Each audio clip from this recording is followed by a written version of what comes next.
तो दोस्तों आज हम राजस्थान बीएसटीसी और पीटीटी के लिए 25 इम्पोर्टेंट प्रश्नों के बारे में बात करेंगे और ये सभी प्रश्न मोस्ट इम्पोर्टेंट सिलेक्टेड प्रश्न और परीक्षा में आने लायक प्रश्न, इसलिए वीडियो में आप अंत तक जरूर बने रहे। तो चलो वीडियो को शुरू करते हैं। तो आपका पहला सवाल है कि निम्नलिखित में से कौन सा जिला बोराट पठारी प्रदेश में अवस्थित है। मोस्ट इम्पोर्टेंट प्रश्न है, ठीक है।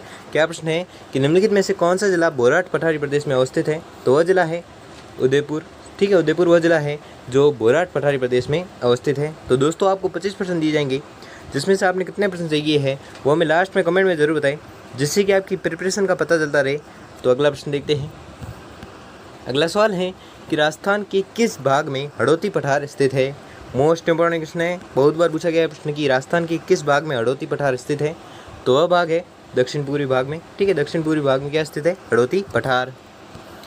अगला सवाल है कि गुरु शिखर निम्न में से किस पर्वत श्रृंखला का उच्चतम शिखर है। तो यह है अरावली पर्वतमाला का, ठीक है। अरावली पर्वतमाला का उच्चतम शिखर कौन सा है, तो वह है गुरु शिखर। ये भी मोस्ट इंपॉर्टेंट क्वेश्चन है, ठीक है, तो आपको याद रखना है। अगला सवाल है कि नागपहाड़ राजस्थान के किस जिले में स्थित है। ये भी very very very very most important question है, रट लो, कुछ भी करके याद कर लेना है कि नागपहाड़ राजस्थान के खालिस्तान जिले में स्थित है। तो यह स्थित है किस जिले में, अजमेर जिले में। अगला सवाल है कि अरावली पर्वत श्रृंखला की सबसे ऊंची चोटी गुरु शिखर राजस्थान में खालिस्तान के पास स्थित है। ये भी मोस्ट इंपॉर्टेंट क्वेश्चन है। तो यह स्थित है माउंट आबू के पास, ठीक है। माउंट आबू के पास क्या स्थित है, गुरु शिखर।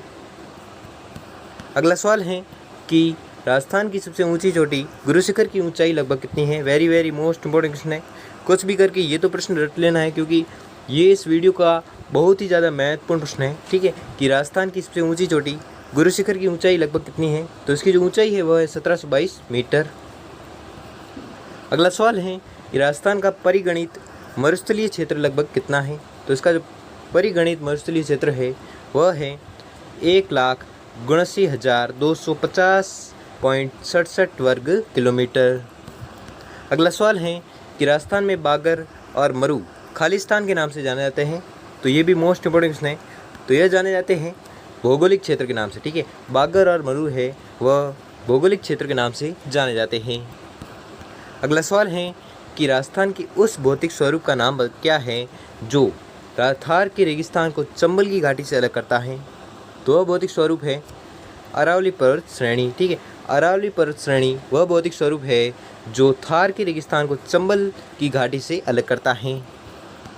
अगला सवाल है कि राजस्थान में किस दर्रे से पूर्वी राजस्थान और हरियाणा राज्य में मरुस्थलीय क्षेत्र विस्तृत होता है।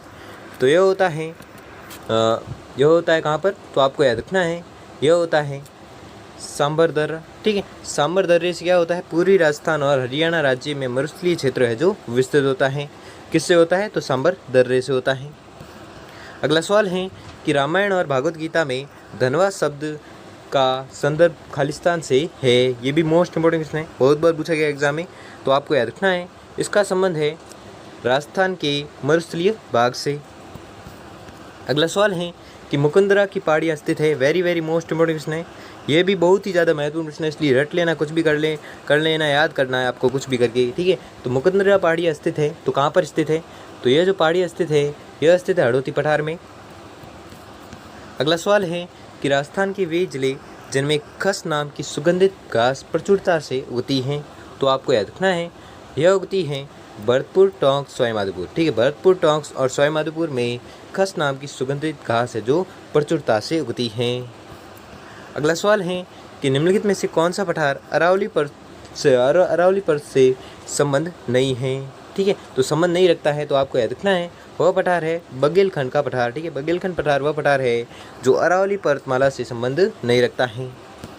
अगला सवाल है कि बांसवाड़ा व डूंगरपुर के मध्य के भूभाग को किस नाम से जाना जाता है। ये भी मोस्ट इंपॉर्टेंट क्वेश्चन है, ठीक है। तो बहुत बार पूछा गया प्रश्न है, तो आपको याद रखना है, यह है मेवल, ठीक है। मेवल के नाम से जाना जाता है किसे, तो बांसवाड़ा और डूंगरपुर के मध्य के भूभाग को, ठीक है, किस नाम से जाना जाता है, तो मेवल के नाम से जाना जाता है। अगला सवाल है कि निम्नलिखित में से कौन सा युग्म सही सुमेलित नहीं है। तो वह युग्म है कौन सा, तो वह युग्म है नागपानी अरावली दर्रा, ठीक है। नागपानी अरावली दर्रा है जो युग्म सही सम्मिलित नहीं है। अगला सवाल है कि हड़ौती में विस्तृत अर्धचंद्राकार पहाड़ियाँ कौन सी है। ये भी मोस्ट इंपॉर्टेंट क्वेश्चन है, ठीक है। मोस्ट इंपॉर्टेंट क्वेश्चन है कि हड़ौती में विस्तृत अर्धचंद्राकार पहाड़ियाँ कौन सी है? तो वह पहाड़ियाँ हैं बूंदी एवं मुकुंदरा की। ठीक है, बूंदी एवं मुकुंदरा की पहाड़ियाँ हैं जो अर्धचंद्राकार पहाड़ियाँ हैं। अगला सवाल है कि निम्नलिखित में से कौन सा सही सुमेलित नहीं है? तो सही सुमेलित है नहीं है वह है रामगढ़ पहाड़ियाँ राजसमंद। ठीक है, रामगढ़ पहाड़ियाँ राजसमंद है जो सही सुमेलित नहीं है, इसलिए आपका राइट आंसर हो जाएगा ऑप्शन नंबर सी। अगला सवाल है कि राजस्थान में निम्नलिखित में से कौन सा एक बालू का स्तूप का प्रकार नहीं है? तो वह है थली। ठीक है, थली जो है वह बालू का स्तूप का प्रकार नहीं है। ये भी मोस्ट इंपॉर्टेंट क्वेश्चन है। ठीक है, ये भी पूछा गया था प्रश्न। अगला सवाल है कि मुकुंदरा की पहाड़ियाँ किस जिले में स्थित है? तो मुकुंदरा की पहाड़ियाँ स्थित है किस जिले में? तो यह स्थित है कोटा में। ये भी वेरी मोस्ट इंपॉर्टेंट क्वेश्चन है, कुछ भी करके रट लेना है आपको प्रश्न कि मुकुंदरा की पहाड़ियाँ किस जिले में स्थित है? तो यह स्थित है कोटा जिले में। अगला सवाल है कि शीत ऋतु में पश्चिमी राजस्थान में अधिक ठंड पड़ने का प्रमुख कारण क्या है? तो इसका जो प्रमुख कारण है वह है रेतीला धोरा होना। ठीक है, रेतीला धोरा होना या रेतीला धरातल होना ही शीत ऋतु में पश्चिमी राजस्थान में अधिक ठंडा पड़ने का प्रमुख कारण है। अगला सवाल है कि सिरोही क्षेत्र की पहाड़ियों को स्थानीय भाषा में क्या कहा जाता है? ये मैंने पहले भी बताया था कि प्रश्न घुमा फिरा के पूछा जा सकता है, और इससे पहले मैंने जो वीडियो बनाया था उसमें मैंने प्रश्न घुमा फिरा के पूछा था और मैंने कहा था ऐसा प्रश्न पूछा जा सकता है। ठीक है, तो ये वेरी मोस्ट इंपॉर्टेंट क्वेश्चन है, बहुत बार पूछा गया प्रश्न, तो आपको कुछ भी करके ये प्रश्न तो रट ही लेना है कि सिरोही क्षेत्र की पहाड़ियों को स्थानीय भाषा में क्या कहा जाता है। मैंने पहले भी बताया था, वापस से बता देता हूँ।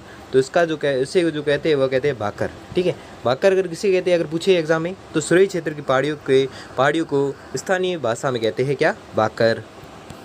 अगला सवाल है कि उदयनाथ पर्वत राजस्थान की किस जिले में स्थित है? ये भी मोस्ट इंपॉर्टेंट क्वेश्चन है।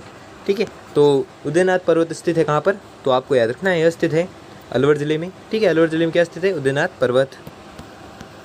अगला सवाल है कि अरावली के संबंध में गलत तथ्य को पहचानिए। तो आपको याद रखना है गलत तथ्य की पहचान करनी है। तो गलत तथ्य है कि इसकी कुल लंबाई 820 किलोमीटर है। यह कथन एकदम गलत है, इसलिए आपका राइट आंसर हो जाएगा ऑप्शन नंबर बी। अगला सवाल है और आज का अंतिम सवाल है कि राजस्थान के अरबुदा पर्वत के एक शिखर गुरु शिखर का नामकरण किसके नाम पर किया गया है? तो ये भी मोस्ट इंपॉर्टेंट क्वेश्चन है। तो इसका जो नामकरण किया गया है वह किया गया है दत्तात्रेय के नाम पर। ठीक है, दत्तात्रेय के नाम पर किया गया है। किस शिखर का नामकरण? तो आपको याद रखना है यह किया गया गुरु शिखर का नामकरण। किसके नाम पर? तो दत्तात्रेय के नाम पर।